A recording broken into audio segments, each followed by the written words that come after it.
তো বন্ধুরা কলেজে এলাম যে জুনিয়র আছে তো আবার স্বাগত করবা নিয়ে গেলাম আমরা তো আঙুল স্বাগত করবা নিয়ে এলো বৃষ্টি। আসসালামু আলাইকুম বন্ধুরা, আপনি কত আশীর্বাদ ভালো আছে আপনারা কি পাচ্ছেন? তো বন্ধুরা সামার ভ্যাকেশন খুলছে তো আজকে মানে সকাল সকালে বাড়া এলাম, ভাবছি যে এবার থেকে সব ক্লাস করবো, একদম ফুল ক্লাস করবো। তো দেখেন ভিডিওটা খুবই ভালো লাগবো। তো বন্ধুরা আস্তে আস্তে আসে ডিসি অফিসের মধ্যে শীতের রাস্তা দিয়ে যাওয়া যায়, বাট আমরা যেমন তেরা রাস্তা দিয়ে, কারণ ওর মধ্যে টোটো যাওয়া নিষেধ, কারণ মানে টোটো ড্রাইভার গুলো খুবই ভালো, আপনারা জানেনি। তো আগে বছর 2-3 বার ডিসি লাগা দিচ্ছে গাড়ির মধ্যে, তো তার নিকে মধ্যে টোটো যাওয়া বন্ধ, তো আমরা মেনে মধ্যে যাই আছি। তো বন্ধুরা ফাইনালি এসে বললাম কলেজের সামনে। তো এটা গল্পরা কলেজ, দেখেন গল্পরা কলেজের গেট খুবই সুন্দর, কি কুমার আহেন ভিতরে ঢুকি।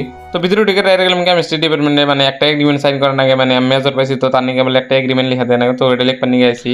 তো এগ্রিমেন্ট সাইন করে ডাইরেক্ট গেলাম ক্লাসে। তো ক্লাস একটা আছে, ক্লাসটা করে তো ডাইরেক্ট গেলাম ক্লাসে। তো স্যার এখন হয় নাই, স্যার আসবো, তো বয়ে আছি আমরা। তো ক্লাস করে পারলাম, পাড়ায় দিয়ে বাইরে খুবই বৃষ্টি পড়তেছে, মানে ক্লাস করাতে এত মনোযোগ দিচ্ছিলাম যে বাইরে বৃষ্টি হতেছে তাও জানি না। তো বাড়ির যে যা আছে, তো দেখলাম যে বৃষ্টি অল্প কমান নিয়েছে, তো ভাবলাম যে বাড়ি ফেলে যায়, আরো দেরি করলে মানে আরো যদি বেশি জোরে আসে। তো বললাম ডাইরেক্ট টোটো স্ট্যান্ডে। তো টোটো স্ট্যান্ডে এসে খারাপ হয়েছে, মানে আমাকে নিয়ে দেবো না, মানে মেলারি টোটো হয়েছে, বাট আমাকে নিয়ে দেবো না, কারণ হলো একটাই যে আমি একলা একলা এখানে খারা। তো দেখি পোলহান দিয়ে একটা পাইনি, তারপরে যাই। তো ফাইনালি 2-1 জন পোলহান পাইলাম, তো আমাকে টোটোওয়ালা ওটা নিয়ে এলো, তো মানে যাই আছি। তো বন্ধুরা আজকের ভিডিওটা ভালো লাগছে, একটা লাইক করে দিয়ে দেন আর ফলো করে দিয়ে দেন। Bye bye.